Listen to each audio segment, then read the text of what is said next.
Welcome back to the Centered in the City podcast. My name is Wade Brill and I am your host. I am so glad you are here. Today's solo episode is a little snapshot into the last year where me and my husband, our little family, has been car free. For everybody who doesn't live in New York, that's like, how do you do that? How do you grocery shop? Where do you go? How do you do it? Right? We just live in such a car-dominated world. In today's episode, I'm going to give you behind the scenes into the biking Barbie persona, which I've gotten a lot of questions about, which is fun. Also share with you a few of my biggest takeaways from this last year, what I'm learning, what I'm integrating, how it shifted my life, and maybe it will inspire you to be car-free in your life. Let's settle in and let's get centered.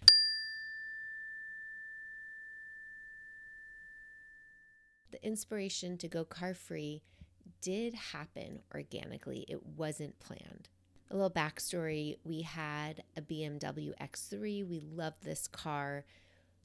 I learned how to drive in this car. I was finally getting comfortable enough doing solo driving trips to new destinations and places.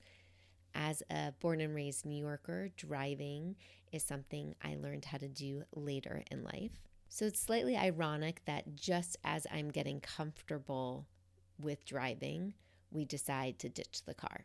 However, that's life. Sometimes life doesn't really make sense.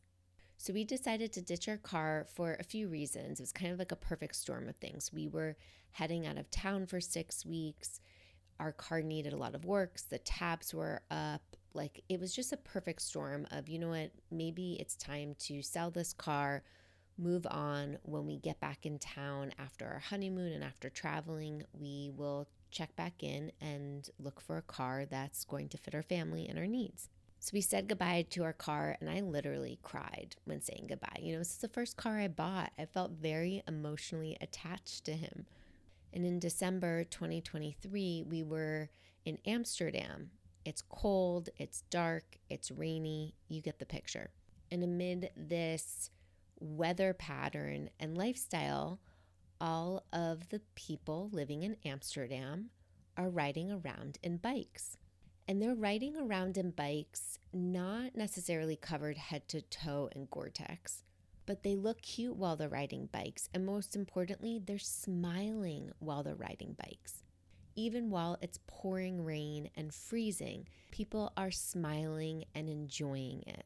You even see little kids in their bike seats smiling. Nobody's crying. Nobody's complaining that water's dripping in their face, because this is life. So there's this deep ability to accept the weather just as it is, and for people to embrace it and still allow themselves to live the life that they want to live. They're not letting the weather stop them.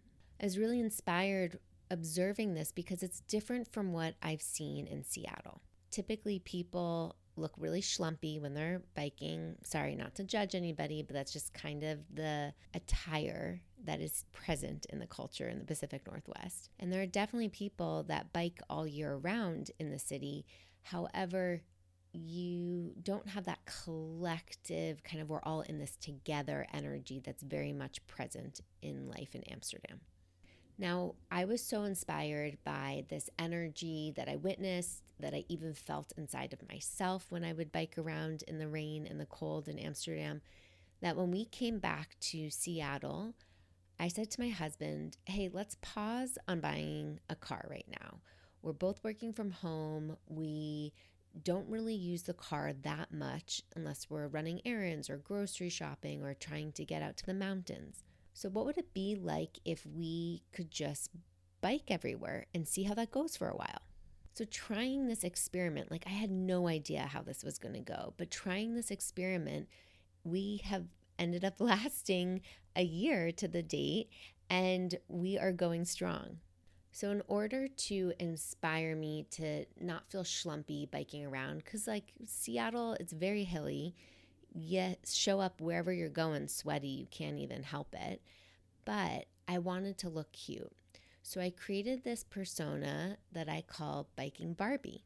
And Biking Barbie is a piece of me that I get to tap into when I need that reminder to look and feel cute while I am biking around the city for play, for meetings, for adventures, for errands, whatever it might be. So biking Barbie usually likes to wear lipstick, if not some other makeup. She bikes in sneakers typically, but will always have a change of clothes or a pseudo change of clothes so that when she's biking, she looks cute, but when she arrives to the destination, she looks even cuter. So for instance, in the summer, it might be wearing bike shorts underneath a dress. In the winter, it might be wearing pants and an undershirt and biking in that, and then having a cute shirt to throw on top or a jacket to spruce it up.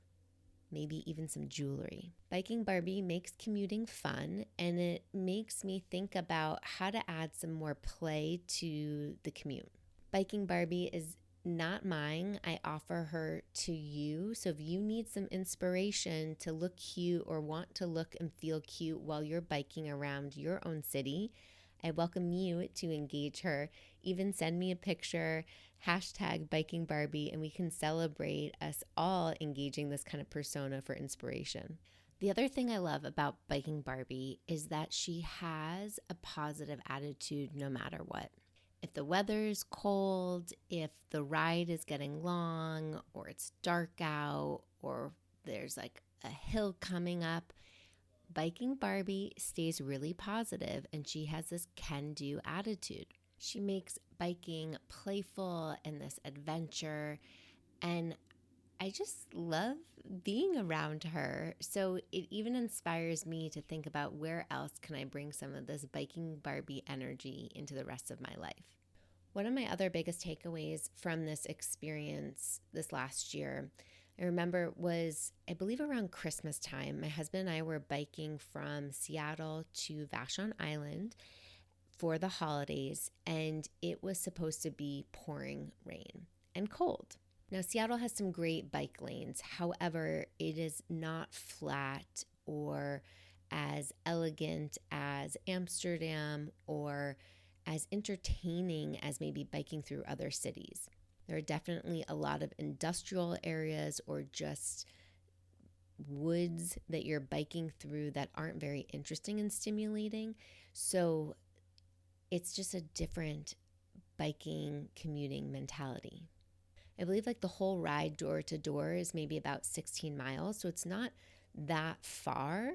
There's definitely some elevation. But one of my biggest takeaways from this first journey that we took, where I was like, yeah, no big deal. We've got to go to Vashon. Okay, we're hopping on our bike, where in the past we would easily get onto our car and then the ferry. We were now biking onto the ferry and then biking again to the house. One of my biggest takeaways was the gift of connecting to the elements. I experienced so much freedom by feeling the elements on my skin, on my face, feeling the wet air, feeling the dampness, feeling the cold. It felt so life-giving. Kind of also had a spiritual element to it, where just being outdoors more, connecting to the elements, makes me feel connected to something bigger than myself. It makes me feel connected to the environment and the world, which I found really healing, especially this last year. Another takeaway that I was curious about was, if I'm biking everywhere, is my body going to start to feel differently? Because this is a type of exercise that I was doing occasionally, but to really integrate it more often into my weekly routine, what would this look like and feel like in my body? I discovered that biking, commuting, or biking around the city as my mode of transportation, it's not using your Peloton. It's not doing a spin class. It's a very different type of movement and exercise. Yes, I'm getting sweaty, and even though I'm doing intervals because of hills, or sometimes I'm speeding up or slowing down, it's again very, very different. So I haven't noticed anything change from like the shape of my body, but I will say I do feel that I've gotten stronger, and I feel like my lung capacity has gotten stronger. The last few years, I haven't done as much cardio. I used to do a lot of spin classes, and I've noticed that not having as much cardio in my life has affected my lung capacity. So I've been very curious to see how biking would help, and I definitely feel like it has made me stronger. I also, this is a side health inquiry, but I also have high cholesterol. It's mostly genetic, and I'm curious when I go to my annual checkup and do my cholesterol test, I'm curious to see if my cholesterol will have decreased because of how much I've been biking. Another really big takeaway from adding in my biking routine now is that I feel like I just get these endorphins all of the time. So it's not just that exercise high that you get after doing a class or a workout, but I just feel this boost of not only a sense of accomplishment, but I feel just these like endorphins of the air and the freshness and aliveness that comes from moving the body, especially outside. Okay, a few other benefits that aren't necessarily physical health related, but we're also saving a lot more money. We realize we both work from home and we're not using a car enough to feel like it's also a necessary purchase. You know, it's a comfortable thing. It's kind of also an emotional thing to have. And right now, you know, we're saving like $800 a month, which adds up really fast. Now, obviously, if you're somebody who needs to drive every day for whatever reasons, it makes sense to have certain expenses. But for us, we just realized like, this maybe isn't the time in our life where we need to be investing in a car. Another huge benefit is that we're doing good for the environment. You know, that wasn't our reason for getting rid of a car, but it's been a huge thing to feel empowered by of like, yeah, our carbon footprint has decreased because we are not driving around. Granted, we fly a lot, which has a huge carbon footprint, but in our day to day, you know, we see the ways that we're able to limit our impact by taking public transportation and biking and walking every place. So all in all, there have been a lot of positives, and I do want to highlight some of the not so great parts, the unpleasant parts of not having a car, because it's really fair to name it out loud. When we want to get to the mountains or we want to go somewhere that's a little further away, things take a little more coordination. So for instance, we went to Portland a few months ago on Amtrak and took our bikes on Amtrak so that when we got to Portland, we could bike around, which was so fun. If you haven't ever done that from Seattle to Portland, or you can even do it Seattle to Vancouver, it's such a fun way to commute. However, Amtrak is also not perfect. And so on the way back, we had to get a bus because our train got canceled, and then we're schlepping our bikes on the bus, and you know, it just can become a pain in the butt. So when plans go sideways because you're relying on other people, hence, you know, Amtrak or buses, other type of public transportation, you don't just have the comfort of your own car to hop in and be on your own schedule and your own time and stop wherever you want. So, you know, there's that sense of freedom that you definitely lose when saying no to car life in America.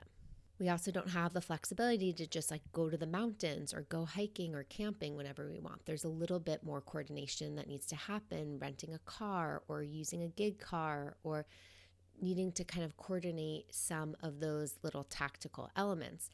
I will say though, once you find a rhythm with support systems that work for you, like car share programs, or if you have an agreement with a neighbor or whatever your system might be, once you have systems in place, it becomes easier to navigate life. This is also, I guess, another pro and a con. When it comes to grocery shopping, you know, during the pandemic, there was this mindset shift, at least in our family, like we're going to shop for 2+ weeks, right? Get as much food as we can so we can limit our trips to the grocery store. And post-pandemic life, that took a few years to switch the mindset from.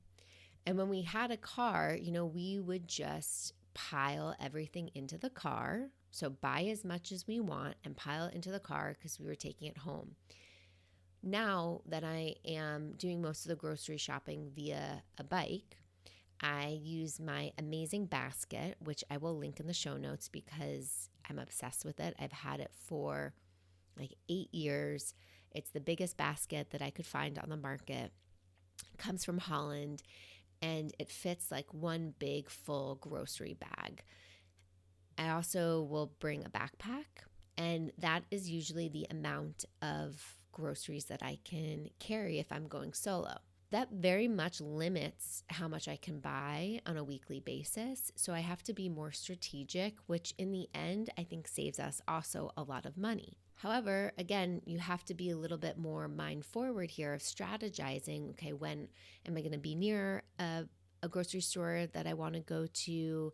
How do I navigate that?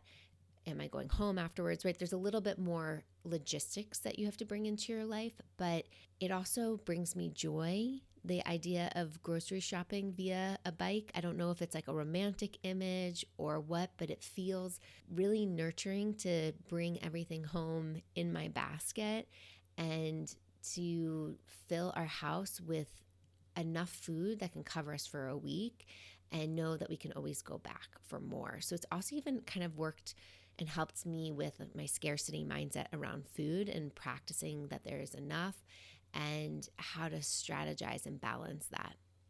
Another beautiful takeaway is when my husband and I go biking, right? We're going biking together.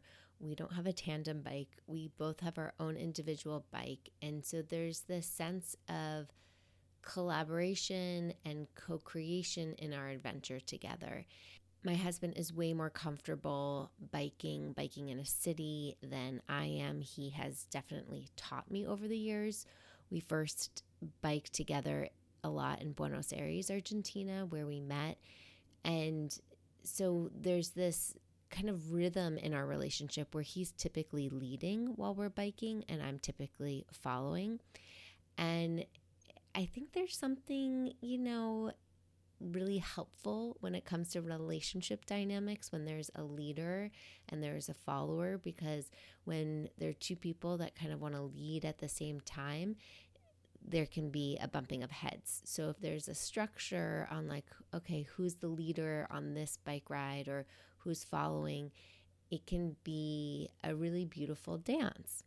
And then this ties into, as I've learned to bike comfortably with him or with some other friends, it then gave me the confidence over the years to bike by myself. Because I think that there's something that we don't really talk about when exploring cities, whether it's by foot or by bike or even by car.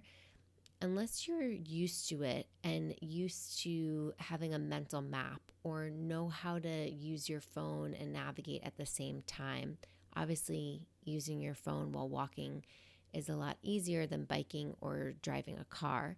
But you learn how to gain confidence of how to navigate a city by transportation, by feel, by, looking at traffic flow, by paying attention to all of these signs and signals of city life.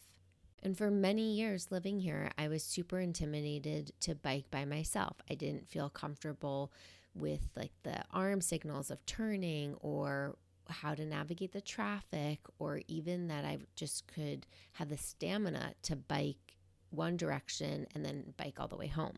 So this is circling back to my girl biking Barbie, because she really has given me a lot of the confidence that I can do this by myself. I don't need to be biking with somebody else, that I can do this solo. I can figure it out. I can navigate. I do have the physical capabilities. And it's been very empowering. Personally, I think cities that are biking friendly are just more fun. I really have loved seeing New York become more biking friendly over the years with the city bikes and the bike lanes. And it just makes life feel more like an adventure. Now, I would love to hear from you. Are you a biker? Are you wanting to get more comfortable biking around your city? What's your relationship to biking? Talk to me about maybe even aspects of Biking Barbie you live and you love. Share with me your thoughts, your takeaways. In the show notes, there's a link to a contact form. You can reach out to me or join me on Instagram at OneWade. And let's continue to support each other, staying centered in our cities with whatever modes of transportation suit you best. Thanks so much for being here. I hope you enjoyed this episode. And I would be honored if you could think of one of your friends who would enjoy learning about Biking Barbie or other benefits of going car free. Or maybe they're just looking for a little bit more adventure in their everyday life. Sharing these Centered in the City episodes with your own community helps so much get this podcast into other people's hearts, minds, and ears. So thank you for all that you do to share this work. And until next time, stay centered.